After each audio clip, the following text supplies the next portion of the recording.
North to south, coast to coast, around the world. This is the Wells Report. Good morning. My name is John David Wells. On this broadcast, we report the news honestly and fairly. We analyze the news for fact and bias. We point out both. We make commentary. Commentary is not news. Commentary is opinion, both yours and mine. Let's compare. Let's debate. This show is about news, analysis, commentary, and debate. We do indeed de-propagandize the mainstream media. I'm glad you're here. This, by the way, is Thursday, May 16th, year of our Lord 2024. For you TGIF fans, sure happy it's Thursday. From time to time, you may hear some thunder boomers. The thunder boomers are hovered over the Wells Report, Fort Wells Keller Studios, and we're getting rained on pretty hard. So if you hear some thunder and lightning and so on, so I hope we don't hear lightning. We got struck by lightning a couple of years ago, and man, it destroyed our house almost. I mean, it blew up our fireplace. It was a mess. That being said, I hope we don't have that problem because this show will simply disappear. Then I'll have to hear that lightning? Hear that thunder? And then I'll have to work my way through rebuilding everything like I did today. So the news. It starts, as we have for so many days, with the New York hush money trial that appears to be imploding before our very eyes. That's just an opinion. We differentiate between news and opinion. But I'll tell you, there are some serious problems with this case, and it will very likely make itself apparent in the coming days. Defense attorneys for former President Donald Trump are expected to continue their cross-examination of Michael Cohen when court resumes this morning. This from Fox News. Cohen is said to be the star witness, will give the final testimony in Manhattan District Attorney Alvin Bragg's case against the former president. Prosecutors must prove beyond a reasonable doubt that Trump falsified business records 34 times to conceal a $130,000 payment to Stormy Daniels, a pornographic performer, in the lead up to the 2016 election to silence her about an alleged affair with Trump in 2006. Trump has pled not guilty to all charges, maintains his innocence, and Michael Cohen is the star witness. So far, he has testified that he personally made the $130,000 payment to Daniels using a home equity line of credit in an effort to conceal the payment from his wife. Cohen said he did this because Trump told him to handle it and prevent a negative story from coming out ahead of the election.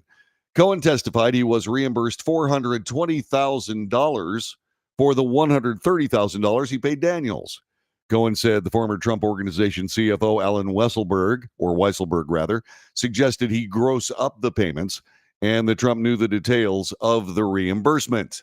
Well, Laura Ingraham on Fox News has been following this story, and what she came up with was a guy named Robert Costello.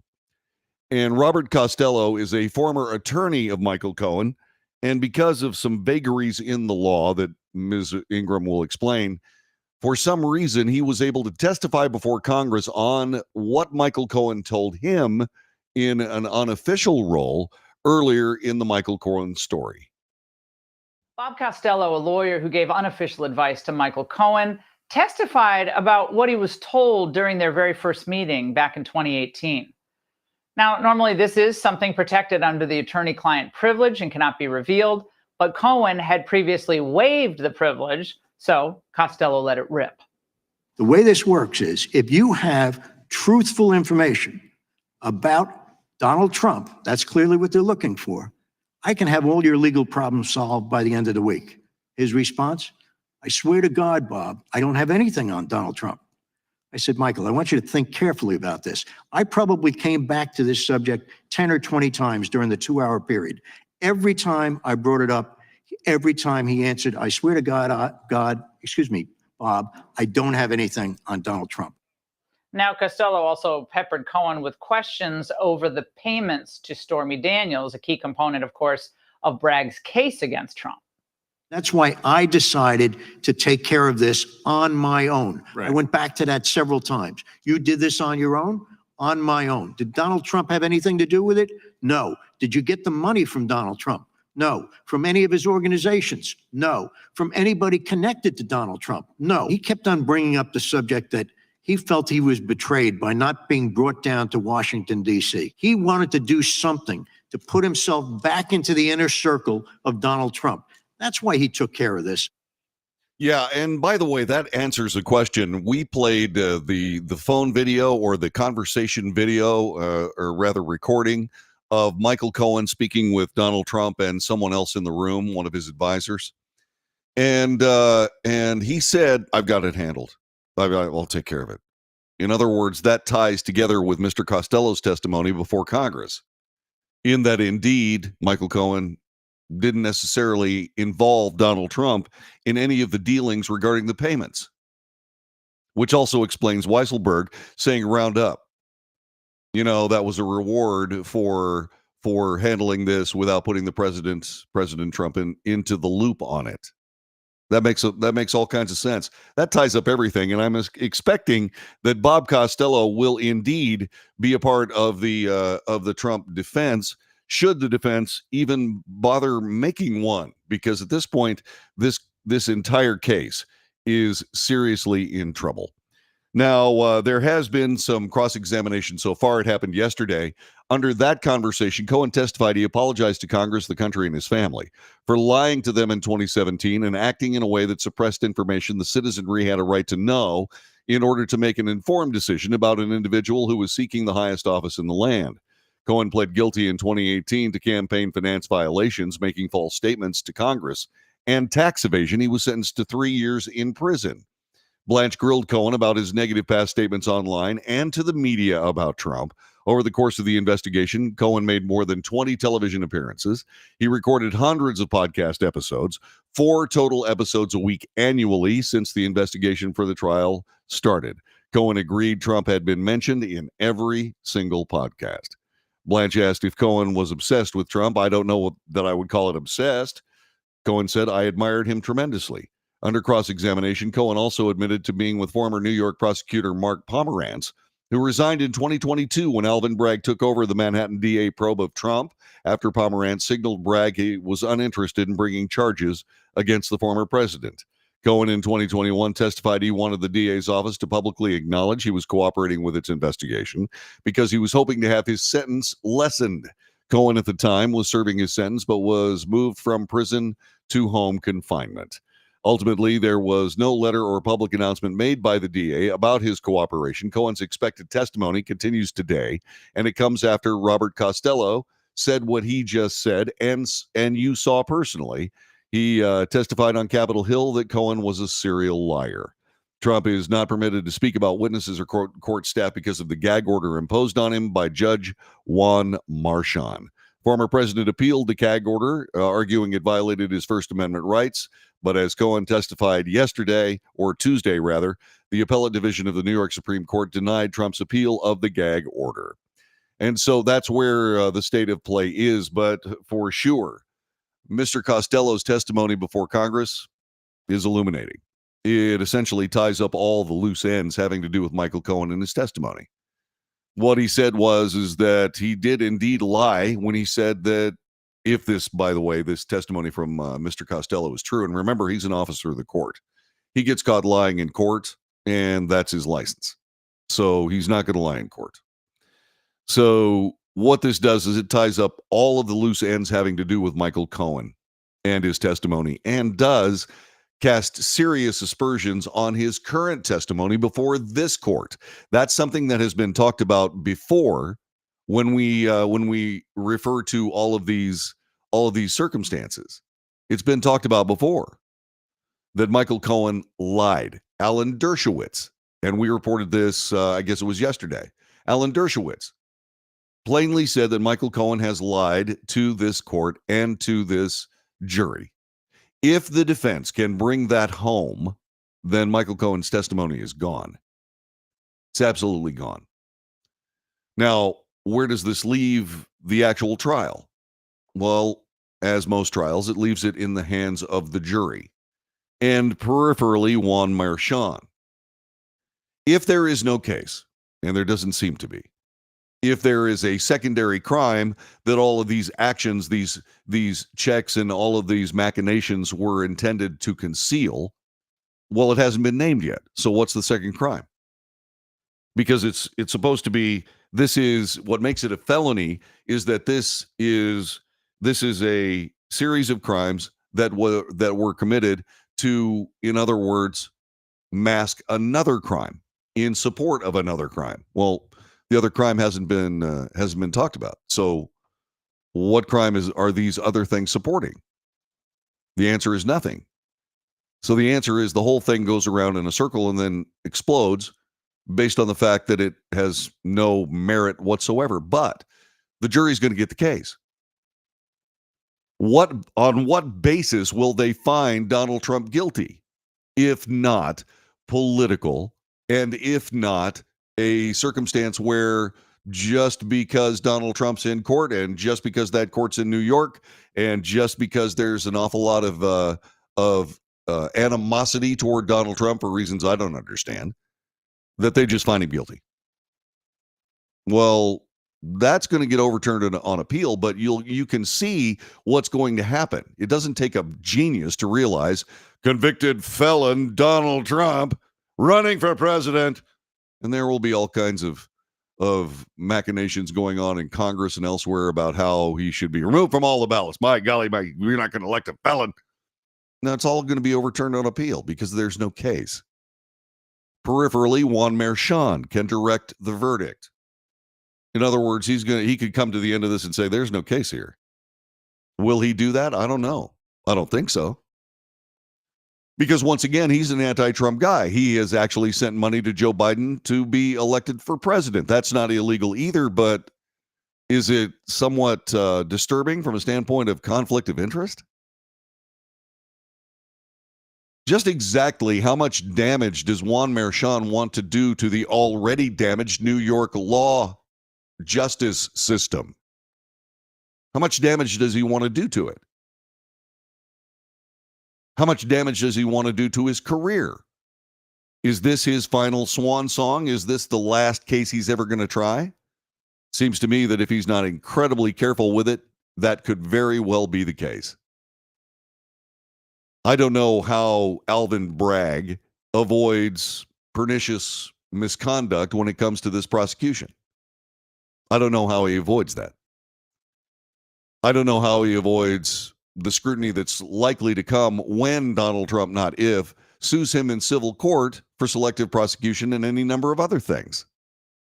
Once again, the only thing that can save Alvin Bragg is this political machine that exists in New York, a political machine that is totally interested in politics over everything, including New York law and federal law insofar as it's spoken about in the Constitution, equal protection under the law. How much damage do these people want to do to this nation in order to get rid of one guy? One. That's before us today. Michael Cohen. Strangely, you're not going to believe this, but Mitt Romney has been able to insert himself into this story. And I don't know why. Because he's planning on retiring, which is something that is celebrated among people who believe the Republican Party is nothing more than a facilitator of Democrat policy. And of course, the person at the top of the list that makes that happen would be Mitt Romney. I have no idea why he would even say anything, but by golly, he has. And we'll cover that coming up in just a couple of moments as we continue with the Wells Report for this Thursday morning. Back in a second.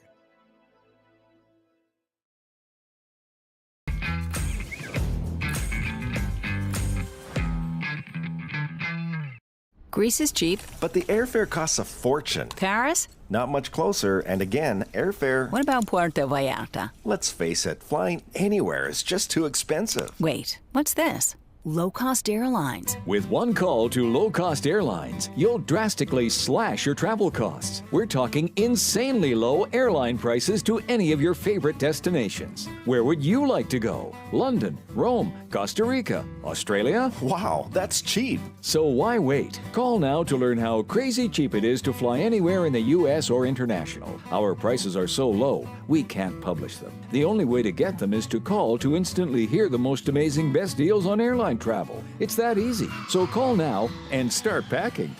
Call 877-512-3895. That's 877-512-3895. 877-512-3895.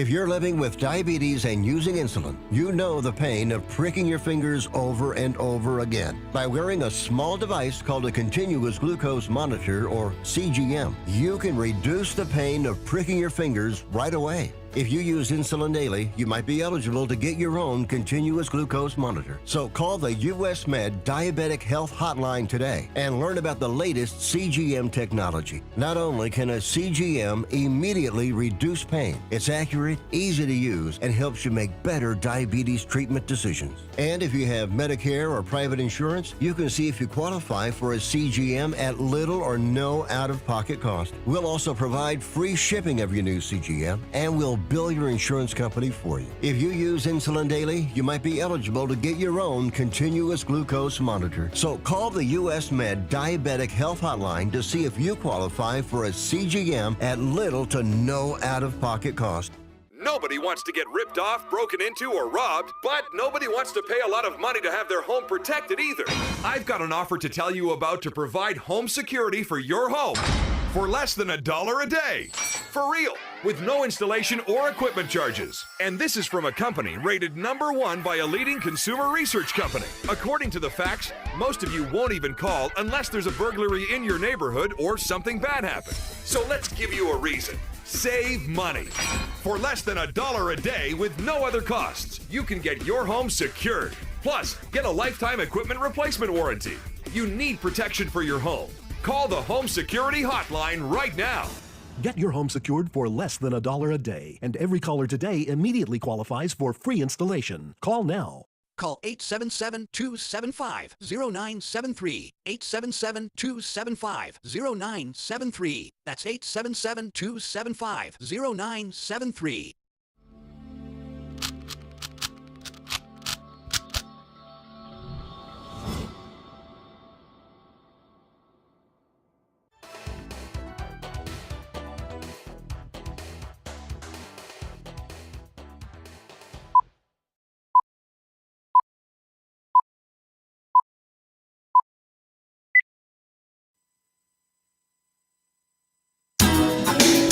Good morning. This is the Wells Report. John David Wells, thanking you very much for being a part of this broadcast. If you find any value in this show, please subscribe to it. I sure would appreciate that. Pass it along to your friends. Share it. Share it among people that you think would enjoy this show. And ask them to subscribe. Make sure you hit the notification buttons, the little bell, so you know when we're on the air, because we do special reports, and I'm thinking that sooner or later we're going to be doing some very serious special reports outside the normal timeline of the show, which is Monday through Friday from 9 in the morning until 11 in the morning Central Time. And then whatever you can do to give us thumbs ups, give us those likes. They really help us out.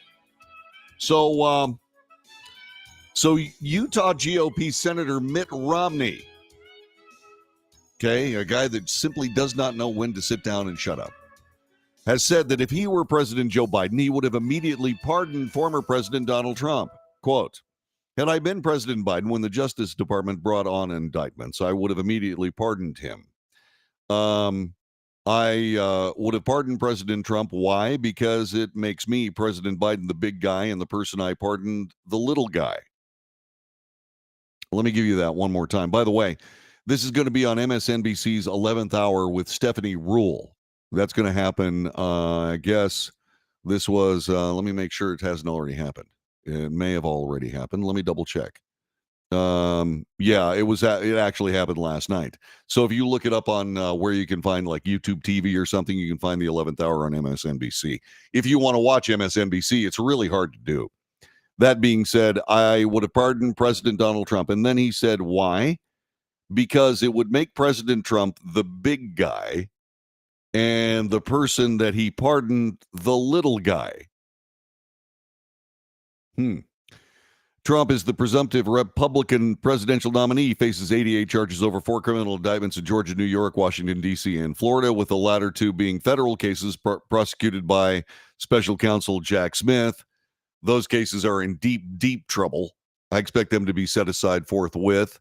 And I don't know what's going to happen to Jack Smith, but we shall all see together. While longtime critic disagreed, this is Mitt Romney. While Mitt Romney disagreed with Biden's handling of federal cases, Romney also criticized Trump's attacks on the courts and called out Republicans who are trying to curry favor with the former president amid his hush money trial in Manhattan. The former president pled not guilty to all charges, has repeated what CNN calls, since this is a CNN article, baseless claims that Biden weaponized the Justice Department against his 2024 presidential election rival. Okay. Let me just ask you this question, okay? So CNN says that President Trump, pleading not guilty to all the charges against him, has repeated the baseless claim, this is a quote from the article, quote, has repeated the baseless claim that Biden weaponized the Justice Department against him as a 2024 presidential candidate and opponent, unquote. Let me ask you this. Do you believe President Biden weaponized the DOJ against Donald Trump as his presidential opponent in 2024? Yes or no? And tell me why. 817-379-2172. 817-379-2172. Do you believe that President Biden weaponized the DOJ against Donald Trump for this election? What's my answer to that question? Absolutely. Absolutely. This is nothing more than more deep state prosecution of political rivals and political opponents. That's all this is. All of it. The DOJ is neck deep in it. The FBI is gone. The FBI is gone. I mean, you know, CIA, NSA, all those other places, John Brennan and Michael Hayden and all those guys, you know, they did an immeasurable damage. But then again, those are intelligence agencies. And the 50 guys who signed this letter saying that, that Donald Trump was a bad guy, et cetera, et cetera. I mean, all this has just made the entire American government look like crap. It's awful. And there should be accountability, but I don't know that that's going to be the case. This is the Wells Report. We'll be back with more coming up in just a moment.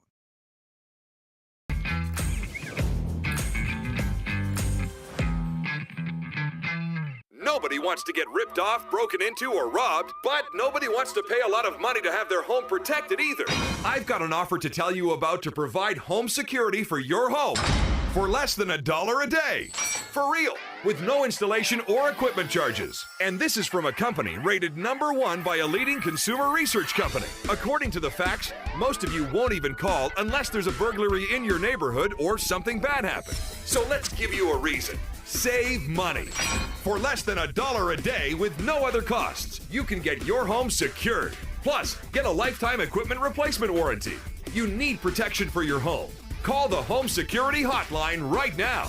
Get your home secured for less than $1 a day, and every caller today immediately qualifies for free installation. Call now. Call 877-275-0973. 877-275-0973. That's 877-275-0973.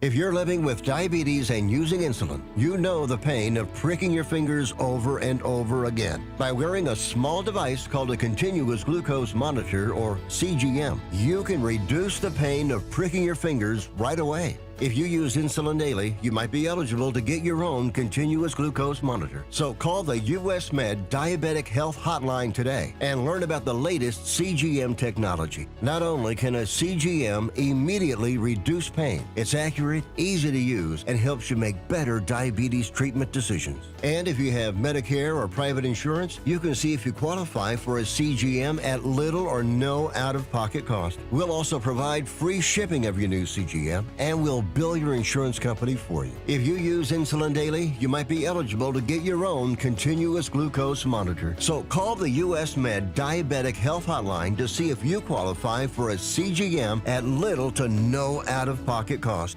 How would you like to get high-speed internet for your home for less than $2 a day? That's right, for about $50 a month, you'll get lightning fast internet. Are you paying less than $50 a month right now for your internet? Then call Whole Home Connect right now for blazing fast internet at $50 a month with no price increases, no hidden fees, no contracts, no equipment fees. It's a great deal. And guess what? You can try it for 15 days. If you don't like it, you get your money back. But you're gonna love it, and you're gonna love the price. Internet for your home for $50 a month. That's less than $2 a day. Plus, no contracts, no equipment fees, and our 15-day guarantee. Call now. Call 866-245-6155. That's 866-245-6155. Again, 866-245-6155. 866-245-6155.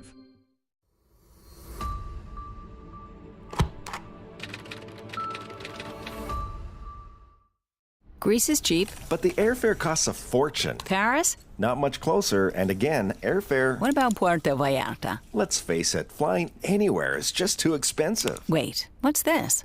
Low-cost airlines. With one call to low-cost airlines, you'll drastically slash your travel costs. We're talking insanely low airline prices to any of your favorite destinations. Where would you like to go? London, Rome, Costa Rica, Australia? Wow, that's cheap. So why wait? Call now to learn how crazy cheap it is to fly anywhere in the U.S. or international. Our prices are so low, we can't publish them. The only way to get them is to call to instantly hear the most amazing best deals on airline travel. It's that easy. So call now and start packing. Call 877-512-3895. That's 877-512-3895. 877-512-3895.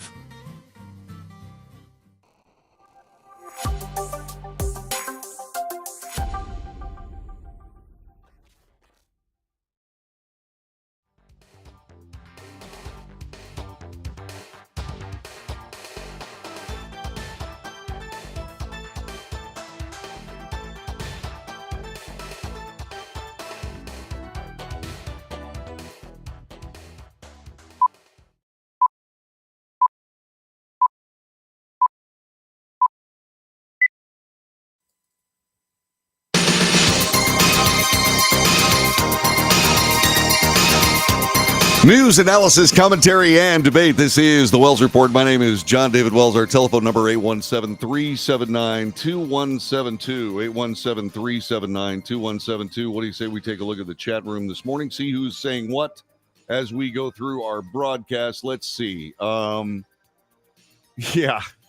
attorney that formerly represented Michael Cohen is Robert Costello. Brad says, could have been his brother, Lou Costello. Well, yeah, it would be great-grandfather, I suppose. Let's see. Brad also said there's no actual crime against the president. Alicia says our problems are caused by self-righteous, narcissistic leaders and their followers. And then she got a thumbs up on that, by the way. Let's see. Brad says they don't care.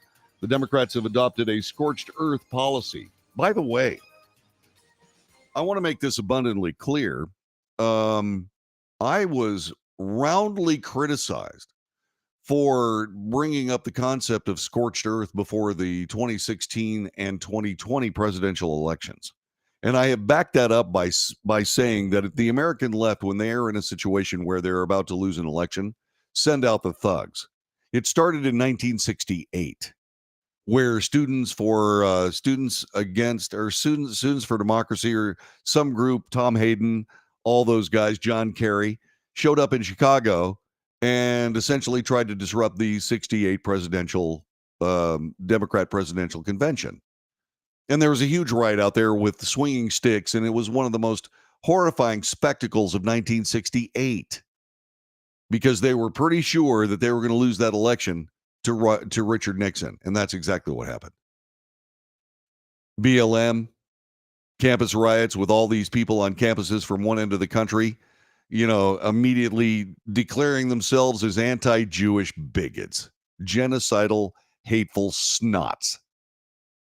I mean, ruining the American Academy of universities and colleges. Just exactly what are they teaching there? Looks to me like they're teaching Nazi anti-Semitism. Nazi anti-Jewish genocidal bigotry. Therefore, they are worse than useless. They are indeed an enemy of society. And they're raking in a couple of $100,000 for all of their kids going through their indoctrination, because it certainly is an education, is it? It's horrific. It's absolutely horrific. And it's absolutely inexcusable, in fact. And when we go through all this and we talk about it, we can't help but expressing certain things having to do. I had a camera switch problem there. Anyway, we can't expect anything but accountability at some level from some people. And where do we find that? Well, this morning, Ithaca, New York-based Cornell University, Jewish students, professors, and parents are voicing their disgust. This after President Martha Pollack shared her gratitude for anti-Israeli bigoted agitators, thanking them for remaining peaceful and nonviolent. This, by the way, being reported by Fox News. Students, parents, and professors' outrage came after President Pollack, who recently announced her upcoming retirement, expressed her gratitude to protesters for the encampment that was voluntarily taken down. While I do not condone the encampment, which was in clear violation of university policies, I want to acknowledge and express gratitude in that in contrast to what has taken place at other universities, the participants there remained peaceful and nonviolent throughout, and for most part, they tried to minimize the disruption caused. She wrote that in a letter on Tuesday of this week to the student body. Cornell University student Amanda Silberstein told Fox News Digital that Pollack's letter was an embarrassment and symptomatic of Cornell's broader epidemic of anti-Semitism. Once again, they've got to stop using that word. They have to start using the word anti-Semitism. It does not express what's actually happening. It sanitizes it. It is rancid, rabid, genocidal, anti-Jewish bigotry. They just need to say anti-Jewish bigotry instead of anti-Semitism. I mean, when you start talking about Semites, they're talking about a group of people that have lived in the Middle East, and they are all people. They are Arabs, and they are Jewish, and they are Israelis, et cetera, et cetera.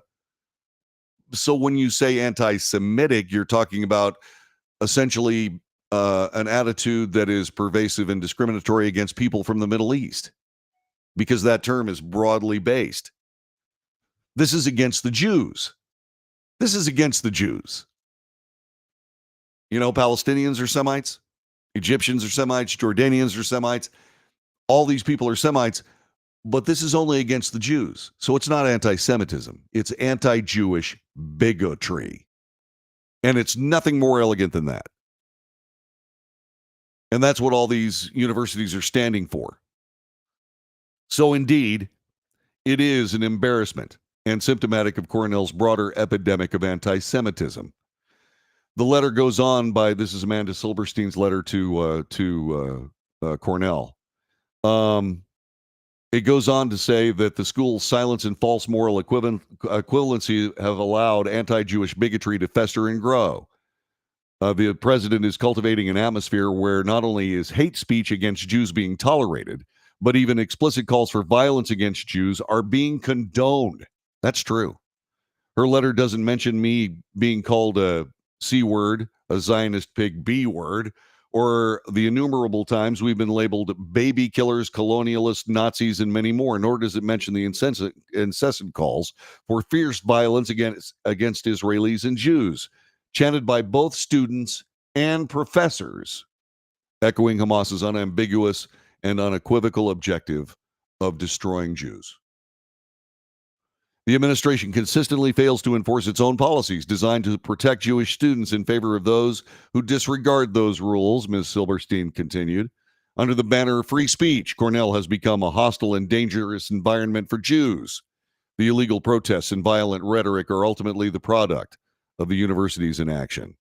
Talia Dror, a Jewish student at Cornell and the vice president of finance for the Cornellians for Israel group, shared her response with Fox News Digital following the Pollack letter. The students you thank and defend are terrorizing students and stifling any dissenting opinion, said Dror. They are cosplaying as peace-loving and shouting phrases that call for the slaughter of Jews. They are endorsing terrorism. But I don't even need to tell you that. You claim to uphold the principles of free speech.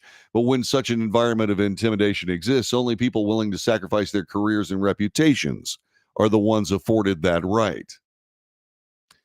Dror's letter continued and concluded by saying that she would not be attending her college graduation due to Cornell's indoctrination of students.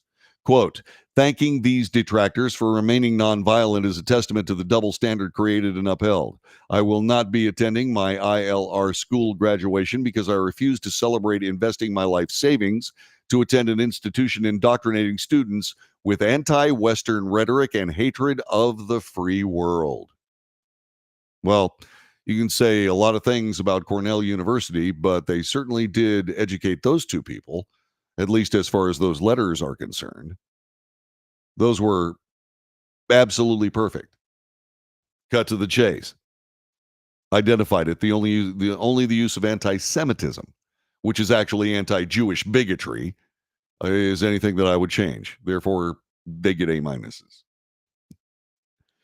Sarah Cohen is the parent of a freshman Cornell student. She shared her response to Pollock's letter with Fox News. Quote, there's so much hate against Israelis on campus. You are very much aware of them, but I decided not to mention them. We are called Nazis, Zionist pigs, baby killers, colonialists, death cult. The list goes on. These words are not used only once, but repeatedly. Calls for intifada, done all the time, and yet you implicitly blame Israelis for creating a non-inclusive environment at Cornell. Wow. William Jacobson, a Cornell law professor, founder of equalprotection.org, told Fox News that Pollock's statement was an insult to the entire rule-abiding Cornell community. Outgoing President Martha Pollock's campus-wide statement expressing gratitude to anti-Israeli students who created an encampment in violation of Cornell policies was an insult to the entire rule-abiding Cornell community, but particularly the Jewish and pro-Israeli students who have endured 7 months of nonstop harassment, insults, defamation, and intimidation, said Professor Jacobson. That Pollock praised the encamped students for not becoming violent is an embarrassment. Have we sunk the bar so low on campus that not beating people up is worthy of presidential acclaim? Unquote. Jacobson said that Pollock's statement of praise and appreciation of anti-Israeli protesters was some variation of Stockholm Syndrome. The presidential statement reflects some variation of Stockholm Syndrome, said the letter, lauding students assisted by faculty who took the campus hostage with bullhorns in study areas, marches including genocidal chants directed at Israeli Jews, vandalism of university property, and putting Pollock on mock trial for complicity in genocide. The encampment was only the final act in a months-long campus siege. The letter continued, Pollock's claim the encampment was not disruptive is belied by university demands. The encampment closed because of disruption, temporary suspension of 6 students, a provost statement on the disruption, and a university statement decrying encampment chants of there is only one solution, intifada revolution. Jacobson called for Pollock to leave immediately. And I join him in that, by the way. So the letter continued, Cornell is currently a rudderless ship, with this latest statement adding to the problem. President Pollock announced she's retiring June 30th. She should leave immediately to avoid any more damage to Cornell. Another Cornell University professor who wished to remain anonymous shared their response to Pollock's letter with Fox News, saying that her statement of support to anti-Israeli agitators hurt me to the bottom of my heart. I just read your last email. I'm shocked. I cannot believe you sent such an email. It hurt me to the bottom of my heart, said the professor. There's so many things that I would like to mention about the email, yet I wanted to write something now to keep it short and mention only one point. There is so much hate against Israelis on campus. You are very much aware of them, but decided not to mention them. Called Nazis, Zionist pigs, baby killers, colonials, death cult. The list goes on. These words not used just once, but repeatedly. Calls for intifada done all the time, and yet you implicitly blame the Israelis for creating a non-inclusive environment. Pollock said she was going to retire on June 30th. The Cornell University Board of Trustees, Craig H. Kaiser, said in a prepared statement that Provost Michael Kotlikoff would step in as interim president starting July 1st, at which time Pollock will be given the title of President Emerita, by the Cornell Board of Trustees. I suggest they rethink that. Yeah. Cornell University, a once great university, has descended into anti-Jewish bigotry, led there by their university president. Disgusting at any level. Disgusting. It's absolutely horrific. And to then thank people who want to slaughter Israelis on sight, to thank them for not doing so, is the height of incompetence, in my view. But that's where we find the American Academy. It has gotten ever more corrosive and damaging as time has gone by. I was a little kid during the riots of the 60s. I was less than 10 years old. I watched all that happen. I was frightened for the future of this nation by 1968. I remember having conversations with my parents about it. And they were saying, this too shall pass. And I'm sitting there going, are you sure? Are you absolutely sure? Because at that time, this nation was on the brink. We're not there yet. But look at what we're doing. Led by the universities, not all, but many of the major universities in the United States, we are leading the life of 30s Germany. Germany in the 1930s. We are leading that life. And we are not doing anything close to enough to squash that in place. And why we don't, I have no idea. The American left is showing itself to be, as I said before, a societal enemy. Decidedly an enemy of the Constitution and Bill of Rights, but certainly an enemy of the United States of America and all it represents. For the sake of what? For the sake of political power that means nothing, that leads to ruin and disaster, as we saw with the old Soviet Union. The last time that socialism was ever tried ended with a vast portion of their country poisoned by nuclear radiation that will last for 20,000 years.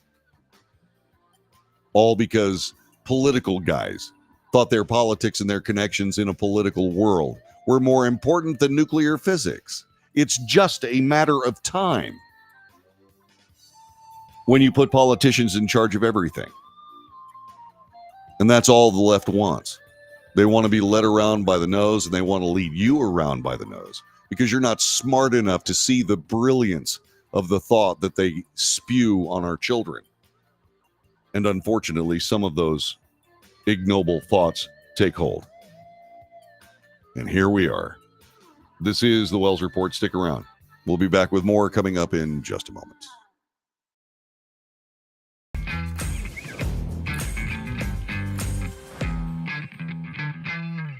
Greece is cheap. But the airfare costs a fortune. Paris? Not much closer, and again, airfare... What about Puerto Vallarta? Let's face it, flying anywhere is just too expensive. Wait, what's this?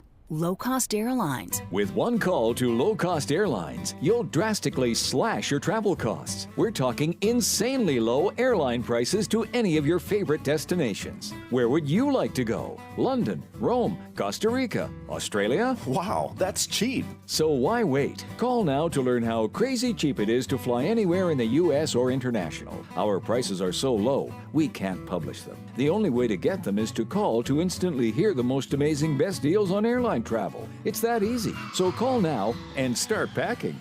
Call 877-512-3895. That's 877-512-3895. 877-512-3895.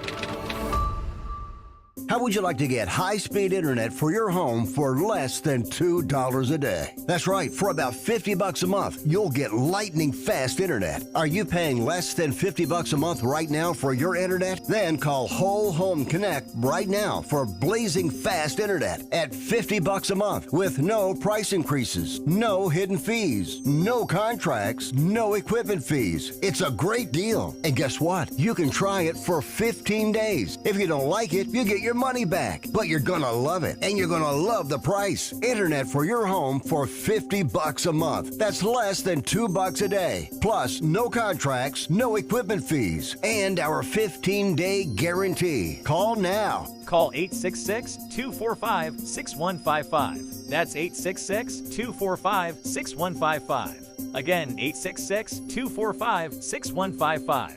866-245-6155.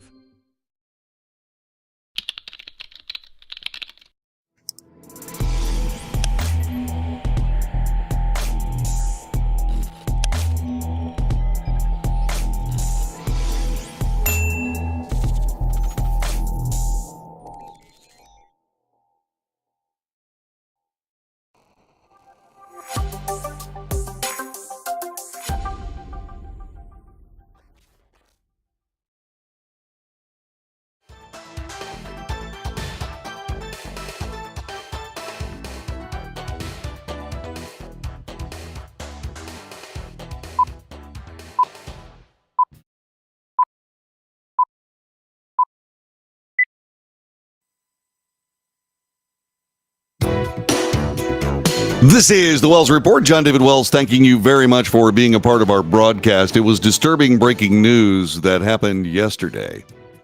And what ended up happening was that there was someone who was intent on killing the Slovakian prime minister.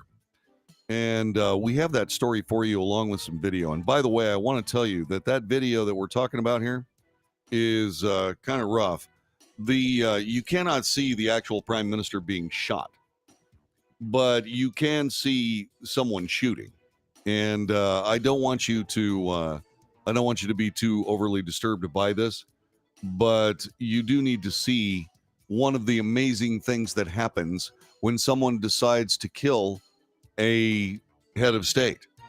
And it is an awful, awful occurrence when it happens. And this is the latest rendition of what we're talking about here on the Wells Report. This is the moment a suspect attempted to assassinate Slovakia's prime minister. Robert Fico was shot 5 times, according to the country's interior minister. He was greeting a crowd gathered in the town of Hanlova after attending a government meeting. The wounded prime minister was piled into a car by his staff and driven away. Slovakia's defense minister says Fico is still fighting for his life after being airlifted to a hospital. The gunman was arrested and the investigation is ongoing. Slovakia's interior minister says the assassination attempt was politically motivated based on, quote, initial interviews with the suspect. So what we have here is we have this reporting. This is from CNN, and it has been superseded by other reporting that we'll bring to you now by that same news organization, CNN. Slovakian police have charged a man described as politically motivated, a lone wolf, with the attempted murder of Prime Minister Robert Fico, who is critically ill in the hospital after an assassination attempt that shocked the Eastern European nation. The prime minister is in stable but serious condition after being shot 5 times from close range and is undergoing surgery. The assassination attempt rocked the Central European country, sparked global condemnation. Slovakia's Interior Minister Matus Sutaj Estok said the suspect told law enforcement officers his actions were motivated by his disagreement with the government and its reforms. The 59-year-old populist leader who returned to power last year and whose controversial policy changes have sparked protest in recent weeks was attacked yesterday after an off-site government meeting in the town of Handlova. Sutaj Estok said that police told police that the police agencies were pursuing only one investigative theory: the attack was politically motivated. He said that the suspect told law enforcement officers that he disagreed with FICO's policies and that he decided to act after the recent presidential election, which saw a FICO ally, Peter Pellegrini, emerge as the winner. The reasons the suspect gave were the decision to abolish the special prosecutor's office, the decision to stop supplying military assistance to Ukraine, the reform of public service broadcasting, and the dismissal of the Judicial Council head. He said the suspect is not a member of any extremist group, calling him a lone wolf who had in the past attended anti-government protests. The alleged shooter was identified by multiple media outlets as a 71-year-old man from southern Slovakia. There's been no official confirmation of the identity of the shooter, but his face was clearly visible in some footage that showed the attack and his subsequent arrest. Slovakian media reported the shooter was a writer and a poet. The Slovak Writers Association said yesterday the name identified in the local media was a member of the group. The prime minister had approached a small crowd of people waiting to meet him when the suspect gunman in the crowd lunged forward, shot him 5 times from across a security barrier. Footage from the scene showed the injured prime minister being bundled into a vehicle by his staff before it sped away with him inside. Nobody else was injured in the attack. The alleged shooter has been identified by local media outlets as a 71-year-old man from southern Slovakia. There has been no official confirmation of the identity of the shooter. His face was clearly visible. The Slovakian media reported as follows that he was indeed a writer and a poet. Dramatic footage from the scene of the attack showed the gunman approaching Fico, firing at him from close range. He was first rushed to the hospital, then airlifted to a major trauma center in the nearby city of Banska Bystrica, I believe that's how you say it, where he spent more than 5 hours in surgery, according to hospital officials. He was shot, among other places, in his stomach.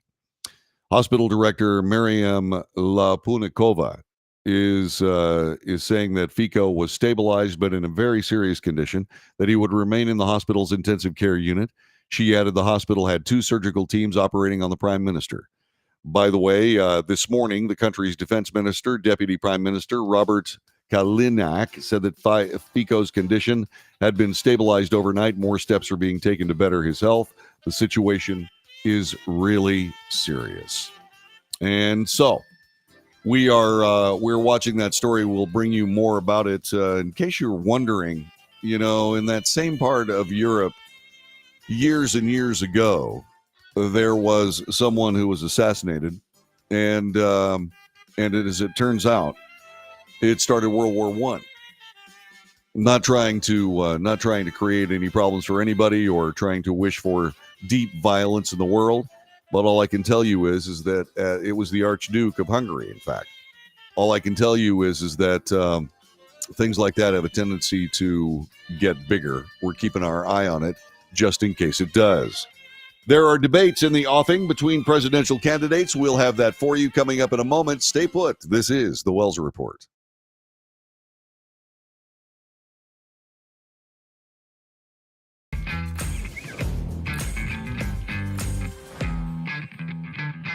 How would you like to get high-speed internet for your home for less than $2 a day? That's right, for about $50 a month, you'll get lightning-fast internet. Are you paying less than $50 a month right now for your internet? Then call Whole Home Connect right now for blazing fast internet at $50 a month with no price increases, no hidden fees, no contracts, no equipment fees. It's a great deal. And guess what? You can try it for 15 days. If you don't like it, you get your money back, but you're gonna love it, and you're gonna love the price. Internet for your home for $50 a month. That's less than $2 a day. Plus, no contracts, no equipment fees, and our 15-day guarantee. Call now. Call 866-245-6155. That's 866-245-6155. Again, 866-245-6155.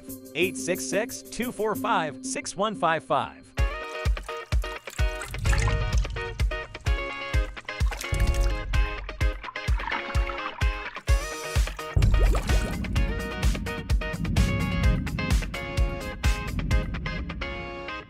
Nobody wants to get ripped off, broken into, or robbed, but nobody wants to pay a lot of money to have their home protected either.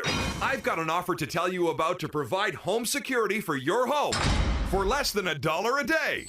For real, with no installation or equipment charges. And this is from a company rated #1 by a leading consumer research company. According to the facts, most of you won't even call unless there's a burglary in your neighborhood or something bad happened. So let's give you a reason. Save money.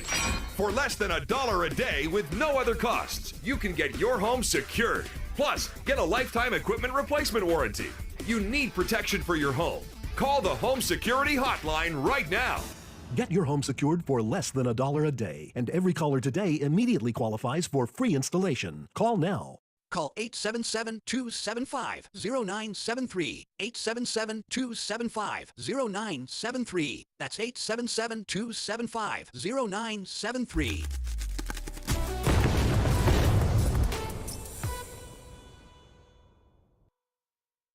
Hey, thanks for joining us this morning for the Wells Report, and make sure you share us with all your friends on Facebook, YouTube, Twitter, Twitch, Rumble, Patreon, and don't forget to check out our Substack column, which will be coming up a little bit later on this afternoon. When you do all this, make sure you subscribe. Make sure you give us those thumbs up. They are really important. Check the notification box so you know when we're on the air, and whatever you do, join us every morning, Monday through Friday, 9 to 11 a.m. Central Time, for the Wells Report.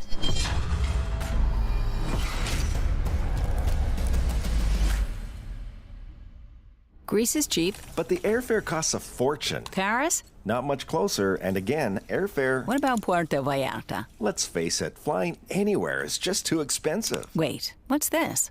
Low-cost airlines. With one call to low-cost airlines, you'll drastically slash your travel costs. We're talking insanely low airline prices to any of your favorite destinations. Where would you like to go? London, Rome, Costa Rica, Australia? Wow, that's cheap. So why wait? Call now to learn how crazy cheap it is to fly anywhere in the U.S. or international. Our prices are so low, we can't publish them. The only way to get them is to call to instantly hear the most amazing best deals on airline travel. It's that easy. So call now and start packing. Call 877-512-3895. That's 877-512-3895.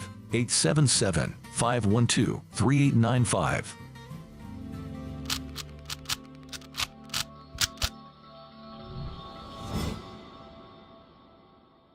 If you're living with diabetes and using insulin, you know the pain of pricking your fingers over and over again. By wearing a small device called a continuous glucose monitor, or CGM, you can reduce the pain of pricking your fingers right away. If you use insulin daily, you might be eligible to get your own continuous glucose monitor. So call the US Med Diabetic Health Hotline today and learn about the latest CGM technology. Not only can a CGM immediately reduce pain, it's accurate, easy to use, and helps you make better diabetes treatment decisions. And if you have Medicare or private insurance, you can see if you qualify for a CGM at little or no out-of-pocket cost. We'll also provide free shipping of your new CGM, and we'll bill your insurance company for you. If you use insulin daily, you might be eligible to get your own continuous glucose monitor. So call the US Med Diabetic Health Hotline to see if you qualify for a CGM at little to no out-of-pocket cost.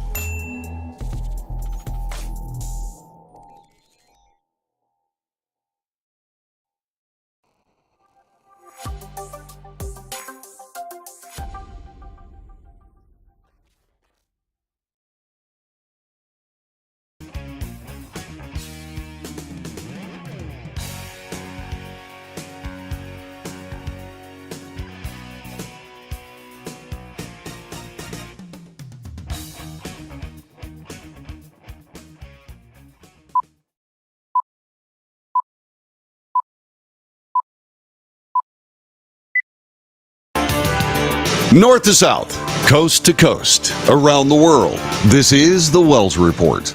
On this broadcast, we report the news honestly and fairly. We analyze the news for fact and bias. We point out both. We de-propagandize the mainstream media. We do make commentary. Commentary is not news. That's why we do it over here. Commentary is opinion, yours and mine. There are a lot of people that do this job that think their opinion is news. They are wrong. We don't have that problem here. And as a check and balance to my opinions, we want yours.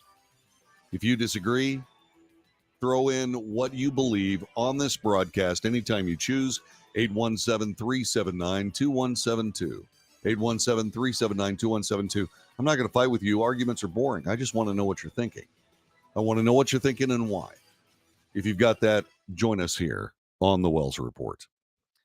And so, something that we, at least I was pretty sure was not going to happen, and remain pretty sure it's not going to happen, at least showed its borderline ugly head, or possible ugly head, and that is a specter of presidential debates between President Biden and Donald Trump. I remember recoiling in horror when I saw baby seals being clubbed to death in the Arctic.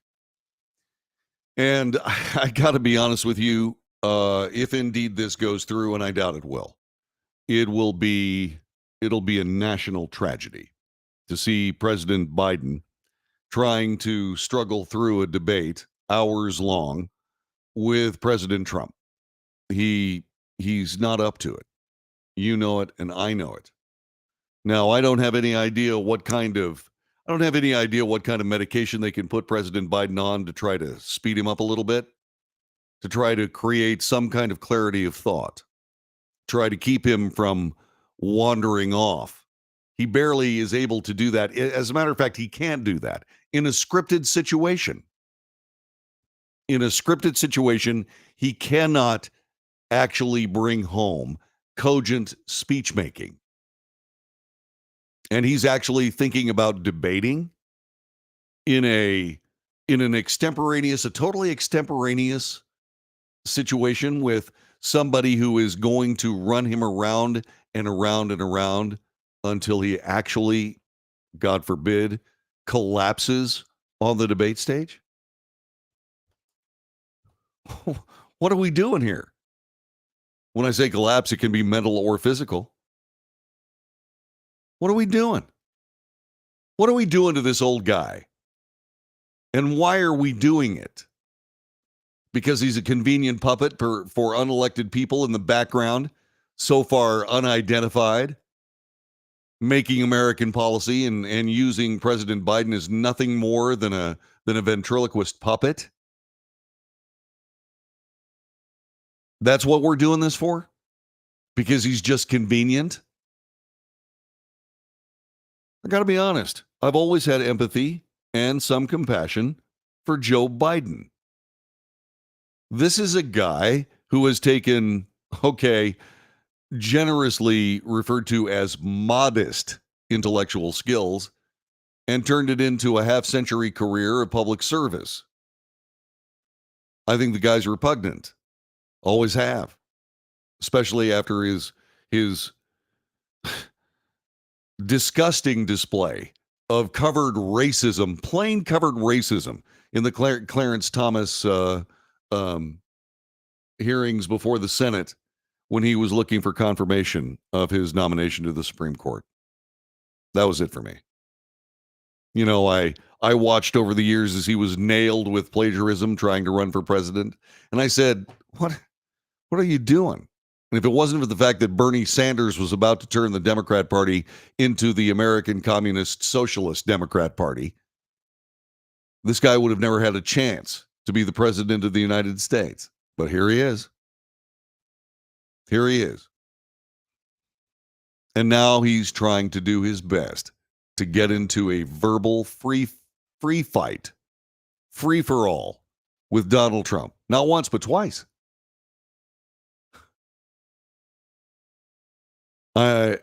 I just don't know. I don't know how to deal with it. I don't know how to react.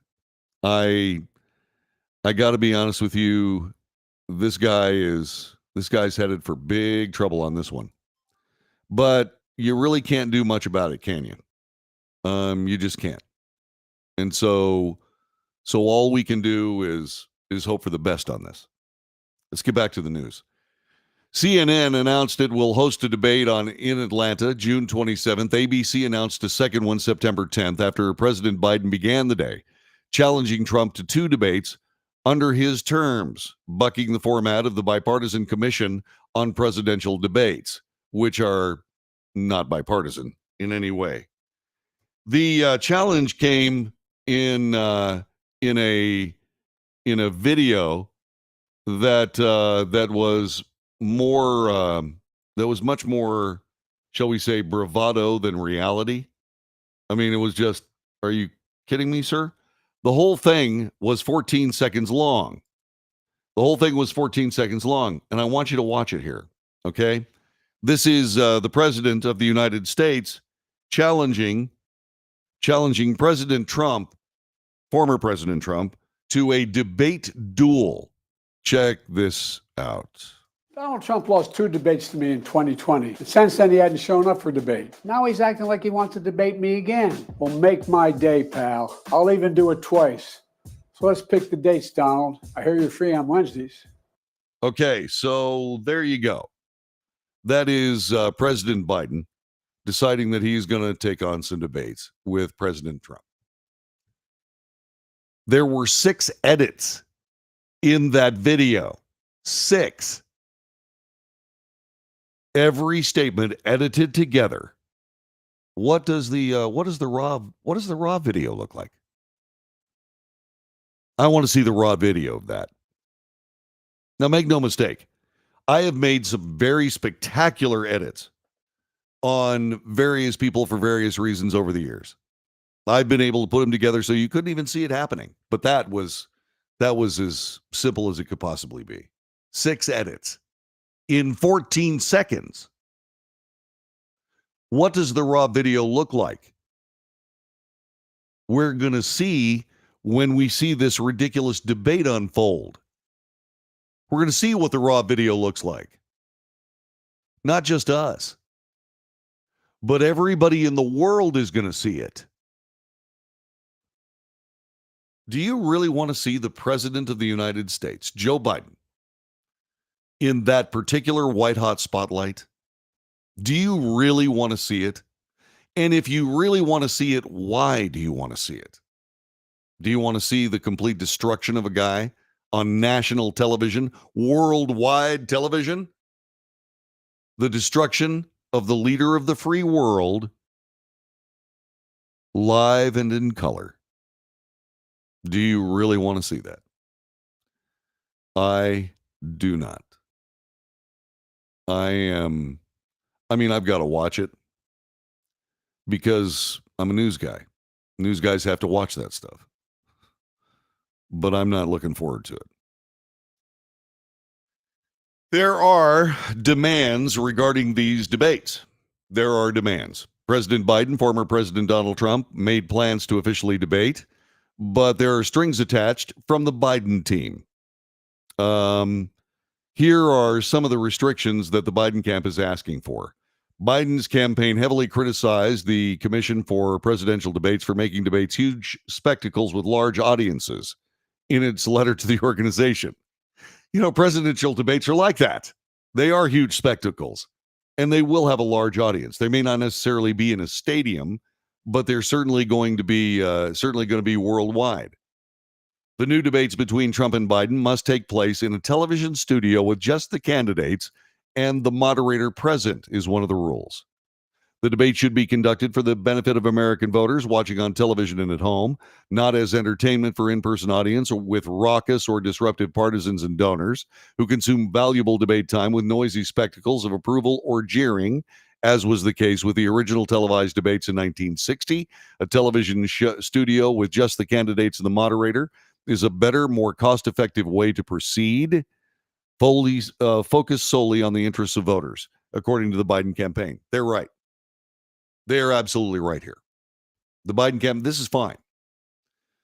As I showed you in that, or as I'm about to show you in memorable debate moments from the past, the first debate ever on television between President Kennedy, who soon would be President Kennedy, and then Vice President Richard Nixon was amazing in its show of the power of television. Because President Kennedy looked hale and healthy, very straightforward, had brilliant television presence. Brilliant. Richard Nixon had the flu, sweating profusely. He felt like crap. But what's fascinating about the whole thing is that people who watched the television broadcast were sure that JFK won. People listening on the radio were sure that Richard Nixon won. You'll see that in just a couple of minutes here on the Wells Report. So I agree with that idea. Let's see. The debate must be one-on-one with no third-party candidates allowed. I vehemently disagree with that. RFK Jr. needs to first, indeed, conform to a series of, shall we say, fair qualifications to be able to be on the debate stage. Probably won't make it in June, but may make it in September. Okay? He should have enough support to garner a spot in those debates. Now, I wouldn't mind RFK debating with Trump and RFK debating with Biden. In other words, a round robin, and I'd also like to see Trump debate with RFK. I'd like to see that. But RFK does have to show that he does have enough support to be able to make that debate stage. I have no problem with that. But I do believe that in these debates, RFK needs to be there, RFK Jr. By the way, that idea that no third-party candidates would be allowed is a critical demand. It excludes Robert F. Kennedy Jr., a long-shot independent candidate who has nevertheless made his presence known in polls. Not only that, but Kennedy has been shown to be more effective at leeching Democrat voters than Republican ones, making him an outsized threat to Biden. The debate should be one-on-one, allowing voters to compare only the two candidates with any statistical chance of prevailing in the Electoral College. Not squandering debate time on candidates with no prospect of becoming president, said the Biden team. Kennedy condemned the requirements on X, accusing both Trump and Biden of colluding to block him from the debate stage. Presidents Trump and Biden are colluding to lock Americans into a head-to-head matchup that 70% of Americans say they don't want. They're trying to exclude me from their debates because they're afraid I would win. Keeping viable candidates off the debate stage undermines democracy. He's got a point. He absolutely does. Let's see. Biden demands the number of major news outlets that can host a 2024 presidential debate. Once again, I disagree. It should be hosted by any broadcast organization that hosted a Republican primary debate in 2016 in which Donald Trump participated, and a Democrat Party debate in 2020 which President Biden participated in, so neither campaign can assert the sponsoring organization is obviously unacceptable. Well, there's a problem with that. The CNN debate is going to be moderated by Jake Tapper. Tapper is a vehement anti-Trumper and makes snotty comments about him on his shows on CNN virtually every day. Do we really want that to be the case when we're looking at a debate that could be a turning point in our choice for the presidency in 2024? You know, I don't believe so. It should be somebody that absolutely is honest. This is the Wells Report. Back in a moment.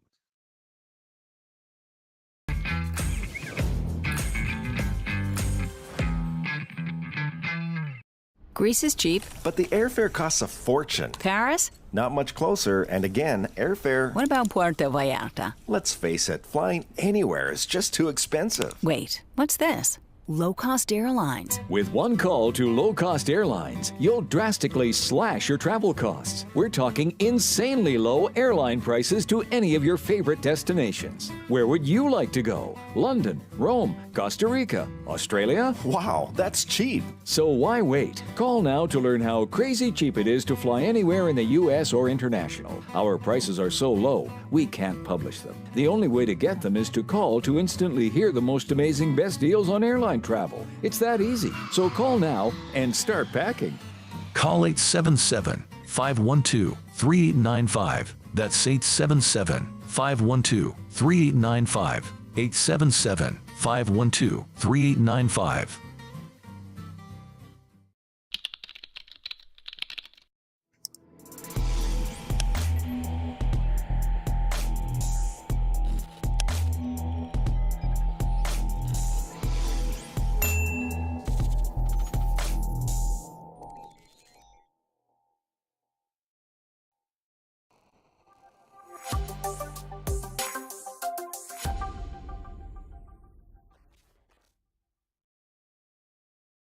If you're living with diabetes and using insulin, you know the pain of pricking your fingers over and over again. By wearing a small device called a continuous glucose monitor, or CGM, you can reduce the pain of pricking your fingers right away. If you use insulin daily, you might be eligible to get your own continuous glucose monitor. So call the US Med Diabetic Health Hotline today and learn about the latest CGM technology. Not only can a CGM immediately reduce pain, it's accurate, easy to use, and helps you make better diabetes treatment decisions. And if you have Medicare or private insurance, you can see if you qualify for a CGM at little or no out-of-pocket cost. We'll also provide free shipping of your new CGM, and we'll bill your insurance company for you. If you use insulin daily, you might be eligible to get your own continuous glucose monitor. So call the US Med Diabetic Health Hotline to see if you qualify for a CGM at little to no out-of-pocket cost.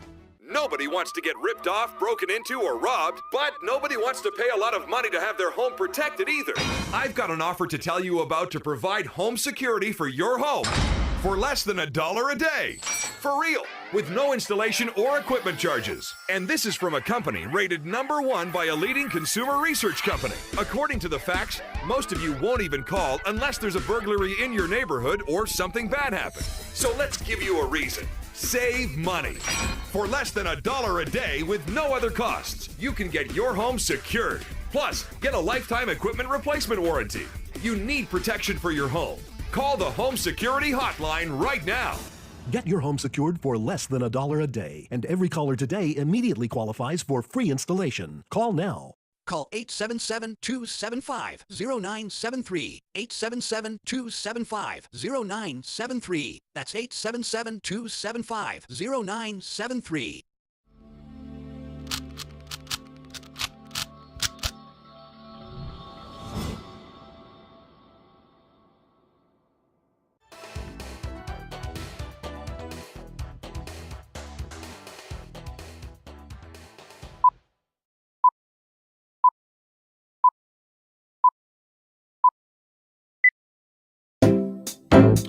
This is the Wells Report. My name is John David Wells. We're talking about these asserted presidential debates coming up, one as early as next month, with the presidential candidates, specifically two, Trump and Biden, because no third-party candidates would be allowed according to Biden's rules from his team.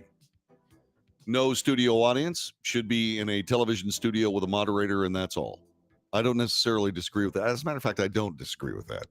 There are other things that I'm concerned about. One of them is candidates. These are rules from the Biden camp. Candidate mics must mute after time expires. Now, I agree with the campaign of President Biden that blasted the Commission for Presidential Debates for allowing extensive crosstalk and interruptions during the 2020 debates between Trump and Biden. I agree. I believe that showed a remarkable lack of discipline on the part of both candidates, but certainly Donald Trump. President Trump, and I've said this time and time again, if he wants to be the president of the United States, he needs to act like it. He needs to listen more than he speaks. I'm not talking about during his speeches. I'm talking about during debates. The man has an amazingly active mind. He's very, very quick. He knows what he's about to say, but lacks the self-discipline to wait for his chance to say it. And that makes his debating skills less effective. He's got to take this one topic at a time. He's got to wait until President Biden is finished. And I got to be perfectly honest with you, and this is going to sound cruel, but what I would want, if I was Donald Trump, I want Joe Biden to talk about anything he wanted to for as long as he wanted to. Because when your opponent is burying themselves in defeat, you don't want to interrupt them. So what I would say is that the microphone's muting. I think that's a little bit silly. But then again, that's just me. I believe in civility. Here are some incredible debate moments between presidential candidates of the past. Listen to this first one because it's exactly what the Democrats wanted, which was a television studio. Check this out on the Wells Report. The candidates need no introduction. the Republican candidate, Vice President Richard M. Nixon, and the Democratic candidate, Senator John F. Kennedy. Every Republican on the Rules Committee voted against sending that bill to be considered by the members of the House of Representatives. It was very difficult to blame the 4 Republicans for the 8 Democrats not getting something through. Governor Reagan, again, typically is against such a proposal. Governor, there you go again. Mr. Truitt, and I want you to know that also I will not make age an issue of this campaign. I am not going to exploit for political purposes my opponent's youth and inexperience.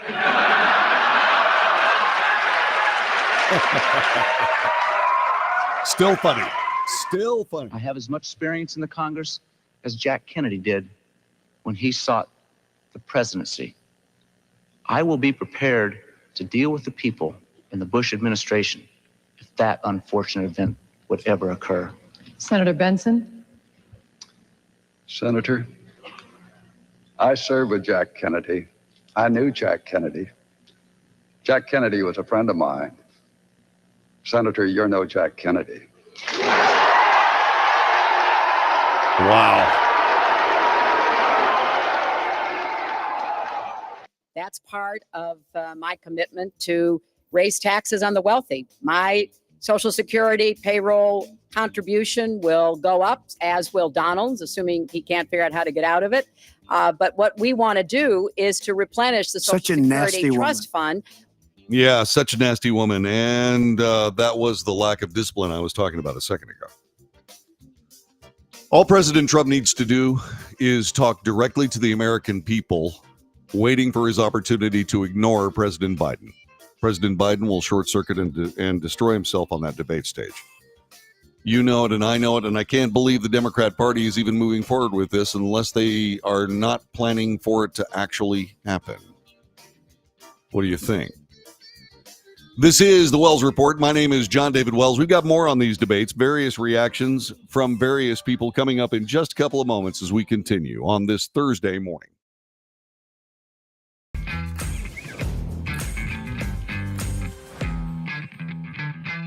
Nobody wants to get ripped off, broken into, or robbed, but nobody wants to pay a lot of money to have their home protected either. I've got an offer to tell you about to provide home security for your home for less than $1 a day. For real, with no installation or equipment charges. And this is from a company rated #1 by a leading consumer research company. According to the facts, most of you won't even call unless there's a burglary in your neighborhood or something bad happened. So let's give you a reason. Save money. For less than $1 a day with no other costs, you can get your home secured. Plus, get a lifetime equipment replacement warranty. You need protection for your home. Call the Home Security Hotline right now. Get your home secured for less than $1 a day, and every caller today immediately qualifies for free installation. Call now. Call 877-275-0973. 877-275-0973. That's 877-275-0973.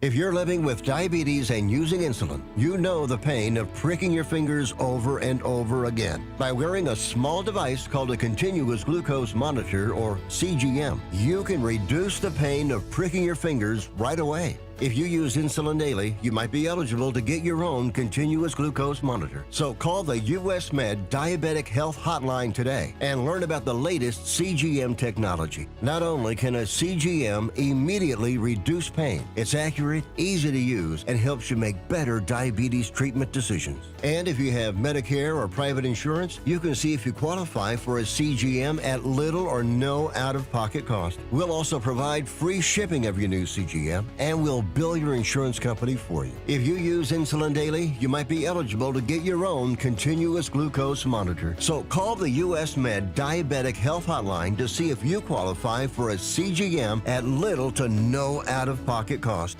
How would you like to get high-speed internet for your home for less than $2 a day? That's right, for about $50 a month, you'll get lightning fast internet. Are you paying less than $50 a month right now for your internet? Then call Whole Home Connect right now for blazing fast internet at $50 a month with no price increases, no hidden fees, no contracts, no equipment fees. It's a great deal. And guess what? You can try it for 15 days. If you don't like it, you get your money back. But you're gonna love it, and you're gonna love the price. Internet for your home for $50 a month. That's less than $2 a day. Plus, no contracts, no equipment fees, and our 15-day guarantee. Call now. Call 866-245-6155. That's 866-245-6155. Again, 866-245-6155. 866-245-6155.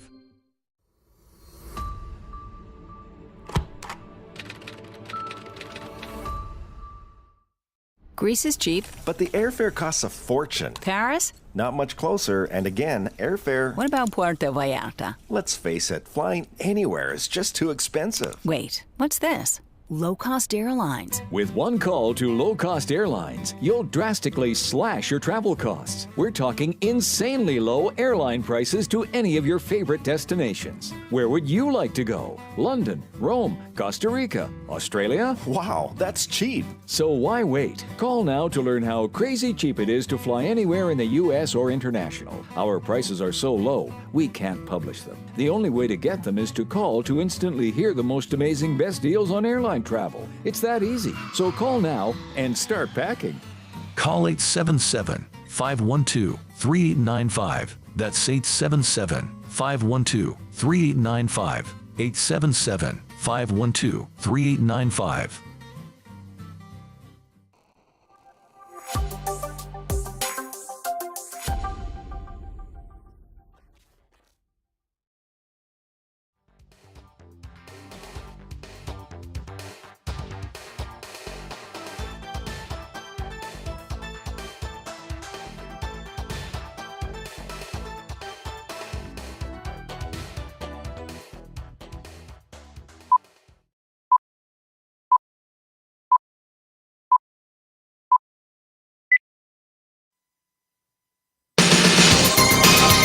News, analysis, commentary, and debate. This is the Wells Report. Good morning. John David Wells at your service here, reporting the news.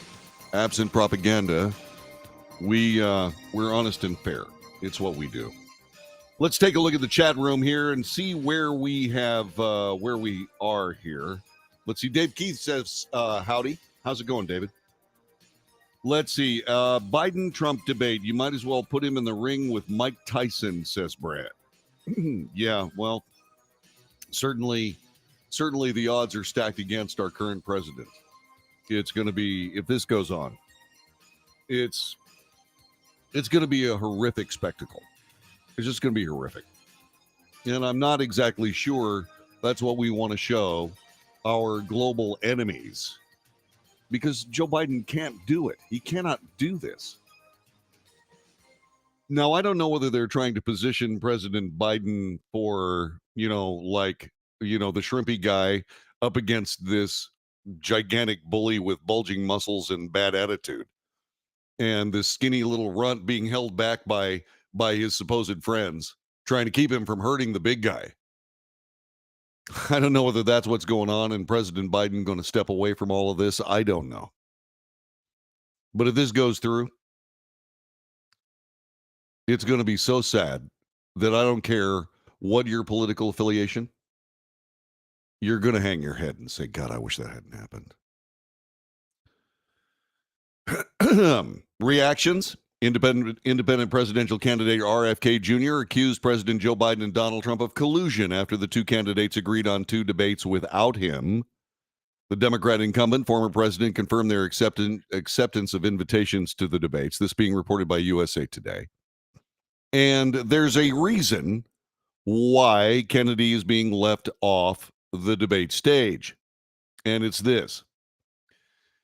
The rules say that the candidate has to meet the CNN network's 15% polling threshold in 2 out of 4 qualifying polls. RFK Jr. actually does that. However, CNN also requires candidates to appear on a sufficient number of state ballots to reach 270 electoral college votes in an effort to make sure that whoever is on the debate stage actually has a path to win the presidency. I don't mind that either. I don't. I don't know whether, I'm pretty sure that RFK Jr. is not going to be in enough ballots to be able to make the 270 possible electoral college votes happen. But he might indeed be able to get there in September. So we shall see. I think that's valuable. Although you know how I feel about these kinds of debates. I have supported candidates that were outside of the typical debate barriers, touchstones, whatever. Because I wanted them to be heard. However, so what I did was I put them on my show and asked the exact questions in the exact sequence during the debate. I would love to do that with RFK Jr. I would absolutely love that. Man, if I could get that guy on this broadcast or somebody else's broadcast to just go through the debate, question by question, again, in a television studio with nobody around, I would be able to have the opportunity to bring up, and I would do so honestly, by the way, I would bring up the points that were shared between Presidents Biden and Trump and put those in front of him, along with other questions that I might come up with, not in an effort to insert myself into the debate, but to add the kind of stress and pressure that these two men will be facing in a nationally televised debate. I wouldn't be combative with RFK Jr. Arguments are boring. What I would do, however, is I would pointedly discuss what policies and what policies he's both intending and what policies he's stood behind in the past. I'd love to be able to do that because that's, I think, important. And indeed, who knows? I might even write a letter. To Fox or CNN or something and say, hey, why don't we have somebody sit down with RFK Jr. and go through the debate questions step by step? Why don't we do that? And maybe even add, say, for example, a surrogate from the Biden camp and a surrogate from the Trump camp to be able to debate back and forth. I would insist on civility. That's something I was striking to when they talked about muting the microphones, et cetera, et cetera. Don't do that. Demand civility between the parties.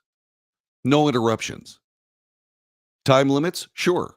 You can't have somebody filibuster the entire debate. Time limits? Sure. But there should be civility in these debates. It should be an exchange of ideas for the sake and future of the United States of America. Not for gotcha games. And yes, we showed you a montage of gotcha games earlier. But there were indeed very serious moments in those debates. All of them. Especially the one that we started with from 1960, the first televised presidential debate. Kennedy said that Republicans, didn't vote in the Rules Committee, didn't vote for a particular piece of legislation and tried to blame it on the Republicans. Richard Nixon pointed out dryly, there's no real need to discuss how 4 Republicans could keep 6 Democrats from getting something done, or something to that effect. It's true. That's why the people on radio thought Nixon had won. But people on television thought something different. The television age, changing America. Now, you can argue back and forth whether or not JFK was a better president in the short time that he had the office than Richard Nixon, who resigned in disgrace. But you wonder what this country would have been like in 1960 if Richard Nixon had won instead of JFK. Would JFK then run in 1964? Very likely.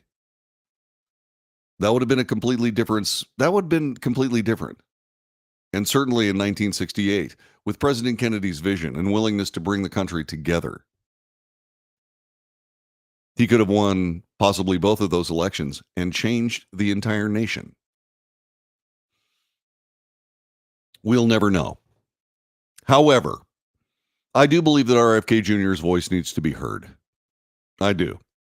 And I hope that there is some mechanism for somebody sitting down with him. I will gladly volunteer to sit down there and go through the debate questions one by one. And honestly bring RFK Jr.'s thoughts to those questions. Without getting into an argument, without being disrespectful under any circumstances. Good heavens. But he needs to be heard. That's a mechanism to do it. I might write some letters. Who knows? We'll see. Let's say this. We're going back to the RFK campaign, trying to qualify for as many ballots in as many states as possible. He has achieved ballot access in 6 states: Utah, Michigan, California, Delaware, Oklahoma, and Texas. The campaign says it has garnered enough signatures for ballot access in 8 additional states: New Hampshire, Nevada, Hawaii, North Carolina, Idaho, Nebraska, Iowa, and Ohio. CNN's rules state that a candidate must be on the ballot in enough states to secure a majority of electoral college votes by June 20th. That's a hard deadline. RFK Jr. remains confident that his campaign would meet those requirements. For the sake of the Republic, I hope that states don't stand in the way of RFK Jr. being added to the ballot. I do. I think his voice should be heard. And I don't agree with his politics, but I still believe his voice should be heard. I'm happy to report I will meet the criteria to participate in the @CNN debate before the June 20th deadline. Kennedy posted on social media, I look forward to holding Presidents Biden and Trump accountable for their records in Atlanta on June 27th to give Americans the debate they deserve. I'm crossing my fingers. I indeed hope he's there. Chuck Todd had said something about RFK Jr. that caused me a certain amount of disgust this morning. NBC News analyst Chuck Todd said that Robert F. Kennedy Jr., who has a neurological condition affecting his voice, possibly caused by mercury poisoning earlier in his life, his voice would be a potential asset at a debate for President Biden because President Biden would look better by comparison. I was reviled by that statement. Todd said on yesterday, if you've ever spent a lot of time watching RFK speak, I think if you were Joe Biden, you'd want him on the debate stage. It's awful. Sort of like making fun of the handicapped kid, isn't it? And yes, RFK Jr.'s voice is hard to listen to. It absolutely is. But so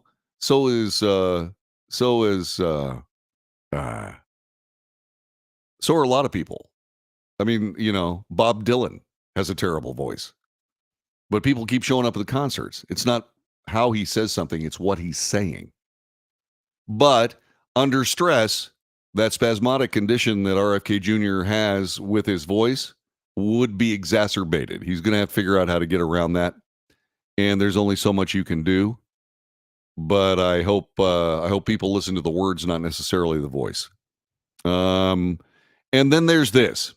CNN anchor Jake Tapper, who in recent years has become one of the most prominent anti-Trump voices in the media, has been selected to moderate CNN's presidential debate between the former president and President Biden.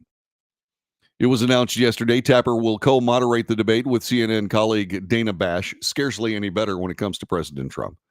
This will happen June 27th in Atlanta after both candidates agreed to terms, but Tapper's hostile coverage of Trump and Republicans will offer a preview of what Trump should expect going into the key political showdown, says Fox News. Tapper spearheaded CNN's Russiagate coverage that dominated the early years of the Trump presidency.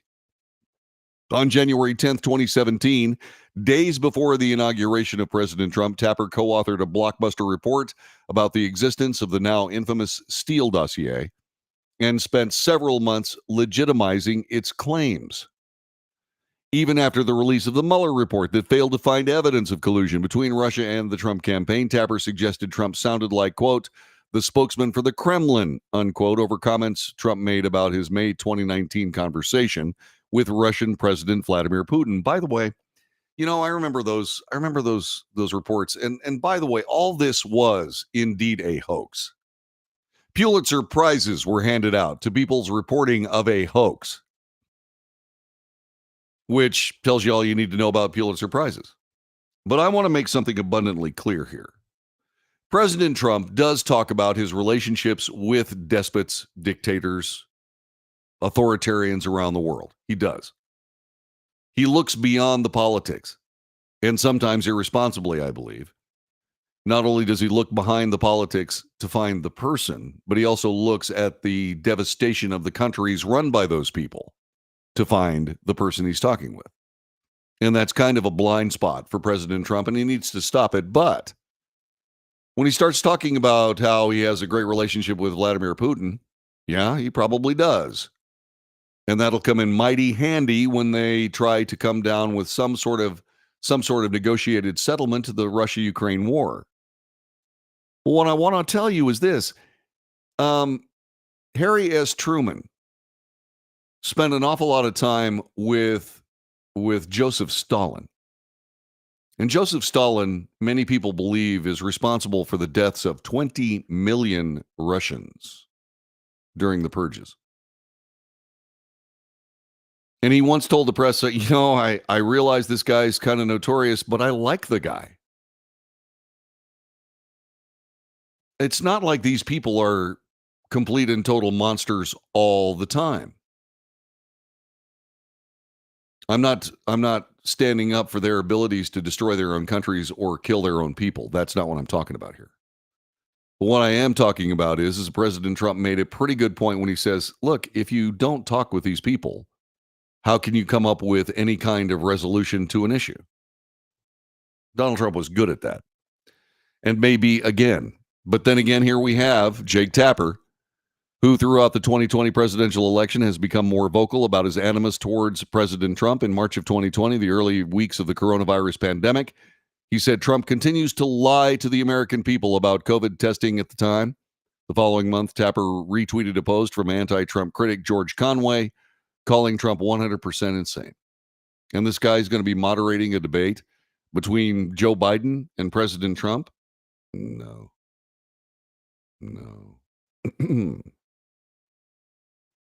Yeah.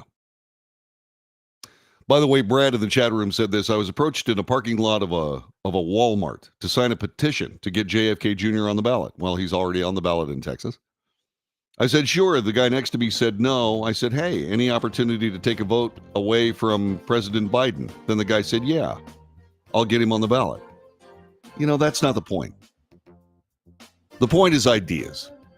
The point is, what are the policy measures that should be discussed between presidential candidates and the American people? Let's not talk about personalities. Let's not descend to scurrilous charges being thrown back and forth. Let's do this. Let's actually talk about the needs of the country instead of the needs of the media or the needs of the parties or even the needs of the men and women who will take part in this entire affair. Let's talk to the American people about things that involve the American people. Let's do that. I hope that happens. I mean, I can dream, can't I?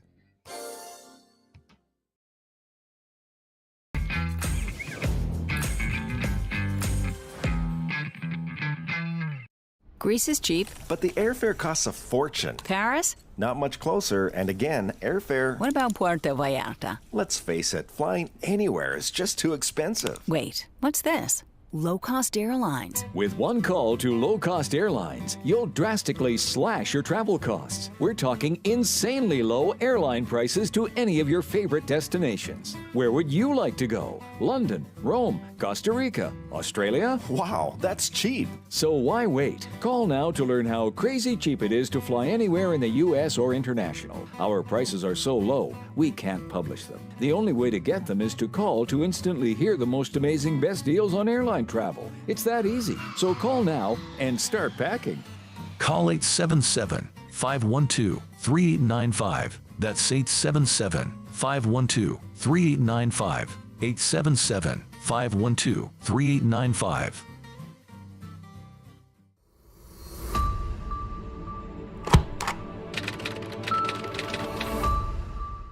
How would you like to get high-speed internet for your home for less than $2 a day? That's right, for about $50 a month, you'll get lightning fast internet. Are you paying less than $50 a month right now for your internet? Then call Whole Home Connect right now for blazing fast internet at $50 a month with no price increases, no hidden fees, no contracts, no equipment fees. It's a great deal. And guess what? You can try it for 15 days. If you don't like it, you get your money back. But you're gonna love it, and you're gonna love the price. Internet for your home for $50 a month. That's less than $2 a day. Plus, no contracts, no equipment fees, and our 15-day guarantee. Call now. Call 866-245-6155. That's 866-245-6155. Again, 866-245-6155. 866-245-6155.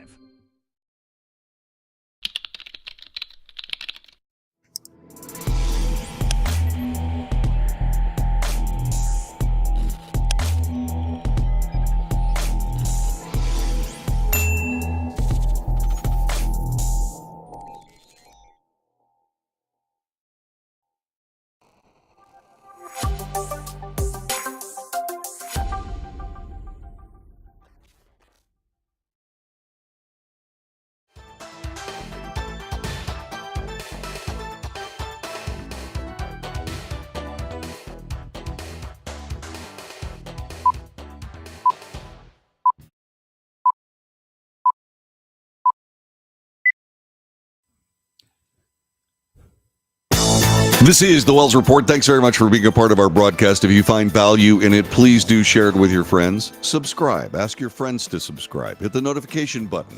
Give us thumbs ups. Let us know when you think we're doing something good. You can also, by the way, support the show financially by going to patreon.com/The Wells Report. That's PATREON/The Wells Report. Okay? Patreon.com/The Wells Report. And what you can do is give us a couple of bucks a month. And by the way, that pays the bills for the subscriptions that I keep paying for. And it would be very helpful if you did so. So think that over. Just when you think that cancellation culture is over, there's somebody else that they're trying to get canceled. His name is Harrison Butker. Harrison Butker is the kicker for the Kansas City Chiefs. There are people that are trying to run him out of Kansas City and NFL football because of statements he made giving the commencement address at Benedictine College. And what were these horrifying statements that he had to make before the graduating class? Well, here's what they were. You tell me what you think about them. I think it is you, the women, who have had the most diabolical lies told to you. How many of you are sitting here now about to cross this stage and are thinking about all the promotions and titles you are going to get in your career? Some of you may go on to lead successful careers in the world, but I would venture to guess that the majority of you are most excited about your marriage and the children you will bring into this world. As men, we set the tone of the culture. Be unapologetic in your masculinity, fighting against the cultural emasculation of men. Do hard things. Never settle for what is easy. Sounds like a man talking to me. Doesn't sound like a sexist. Doesn't sound like a misogynist. Doesn't sound like somebody who's trying to keep women from being able to do the real work that they choose to do. Sounds to me like a guy who is Catholic and proud of it. A man, his masculinity and proud of it. A man who is driven by his belief system and doing so proudly.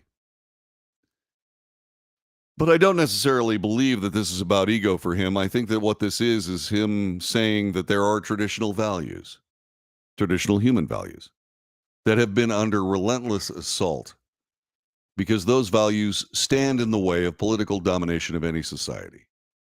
The people willing to stand up and say no are the first people that need to go.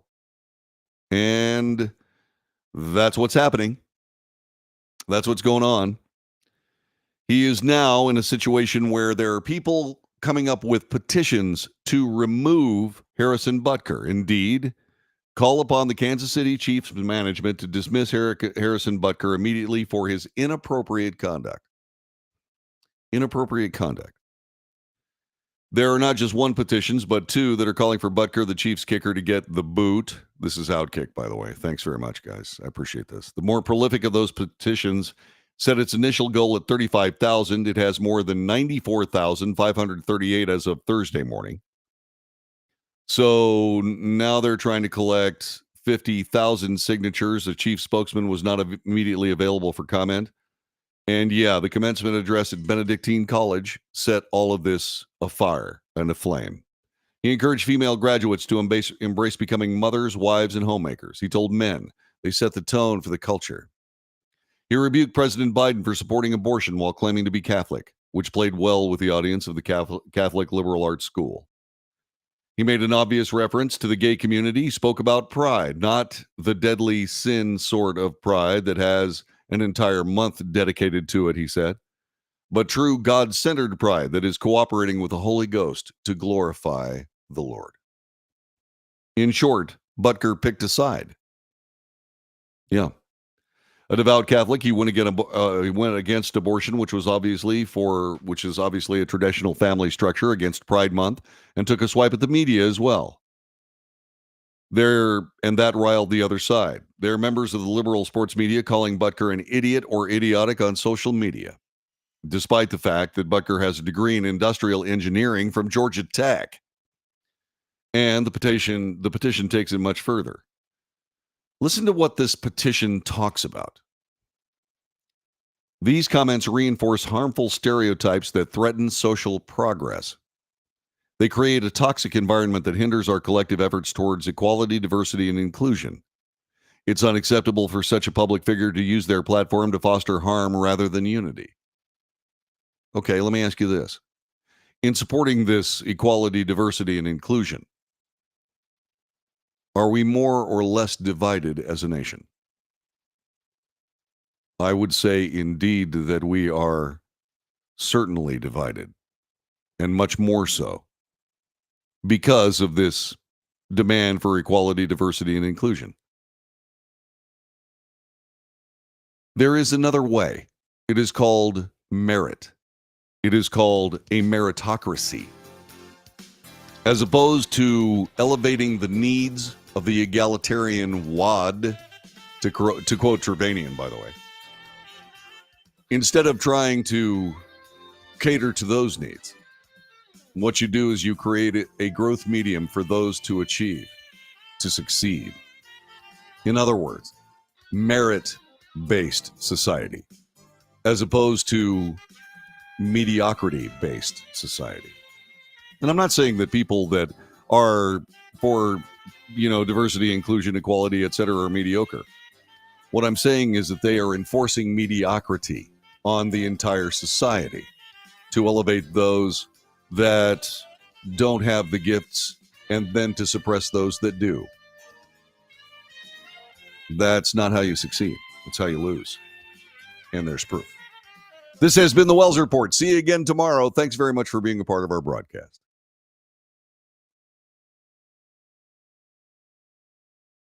Yeah, that was a good one. Yeah, that was fun. I've had a pretty good stream of shows these days. Haven't you noticed? I've noticed. Man, I was talking to somebody about this broadcast the other day. Actually, it was yesterday. And I said, I'd be listening to this show if I wasn't doing it. And that's not self-aggrandizement. That's just, this is the kind of show that I want to hear. I want to hear truth. I want to hear reasonable analysis. I want to hear from you. I don't get as much of your interaction as I would like.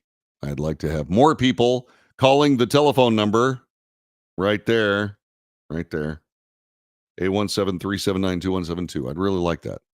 It'd be great because I'd like to hear from you on the air. But anyway, that being said, God bless you and yours. Have yourself a wonderful day. And I will see you again tomorrow for another edition of The Well.